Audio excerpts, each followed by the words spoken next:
The first thing I'm going to do is take you through the most important buttons on the camera body. The first is your shutter button. This is a two-phase button, meaning that the button has two positions. The first is a halfway depression, and the second is a full depression, which will actually take the picture. You need to train your finger to feel where that first depression point is. It's a very soft click when you push down. It's almost like you're just breaking through the stress point. If you push it down all the way, it will actually take the picture. You need to train your finger to feel the sensitivity between these two positions. The second most important button is the main selection dial. I also call this your primary selector. It is located directly behind the shutter button, and you will notice that it rotates to the left or right.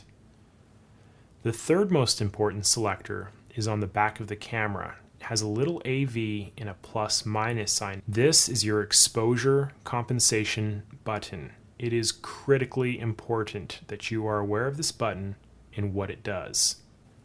The next most important dial, I would say, is the mode dial. This allows you to control which mode you are shooting in. Whether it's a basic mode, where the camera is going to have a lot of the automatic settings done for you, or if it's a creative mode. These are the modes where you're going to tell the camera what to do. Out of all the buttons on the camera, you are going to use these four more than anything. I promise you that. If you look on the opposite side of the shutter button, on that side of the lens, if you look halfway down, there is going to be an oval button. That oval button is your lens release button. You are going to press this every time you rotate a lens off of your camera body. Just below the lens release, we have the depth of field preview button. Its function is to close the shutter blades down so you can see your depth of field in real time through the viewfinder. The button above the lens release button in the depth of field preview is the force flash button. This button is useful if you ever wish to force your flash to fire. Right behind the primary selector wheel, we have a button that says ISO. This is your ISO button, and it will allow you to change your ISO settings quickly without being confused. You are going to use this button quite a bit. Then, if we look on the back of the camera, we have several buttons, and it's really not that bad. The menu button is a very important button, and you are going to be using it often. It will allow you to access the menu of the camera and to tweak its settings. I have a whole portion of this video dedicated to the menu. Just to the right of the menu button, we have the info button. It will allow you to toggle different types of data about shooting or maybe when you're reviewing images. Just to the bottom right of the LCD monitor, we have the play button. You are going to press this every time you would like to review your images.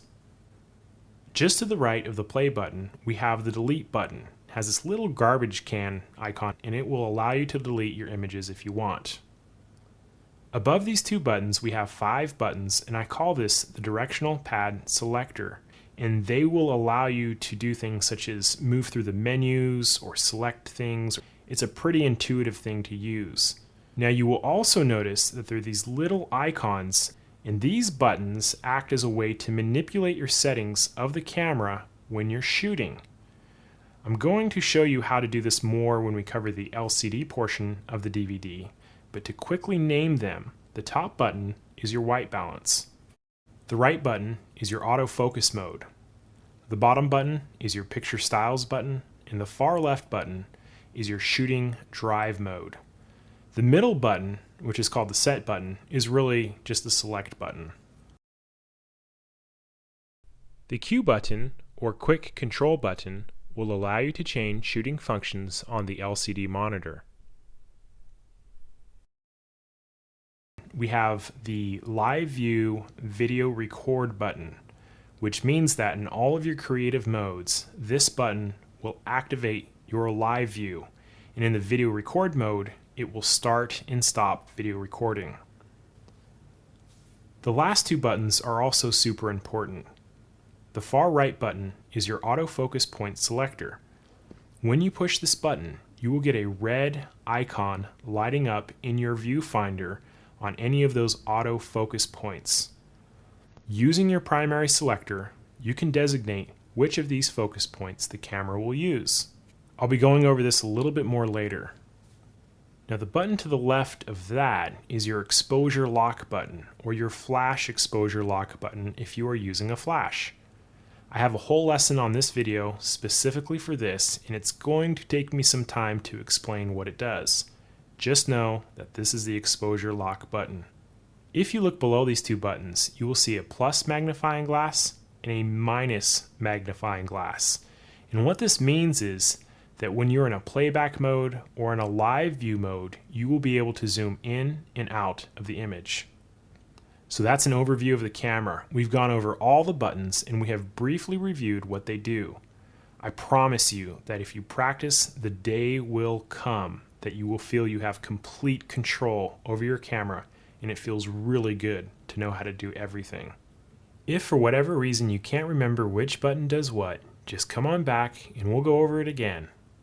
For the rest of the DVD, we will go through each of these settings individually so you know what they are and how to use them. If you do have a T4i and you want to learn to use it to its utmost potential, I have a training video available for you, and you can order it from the following link.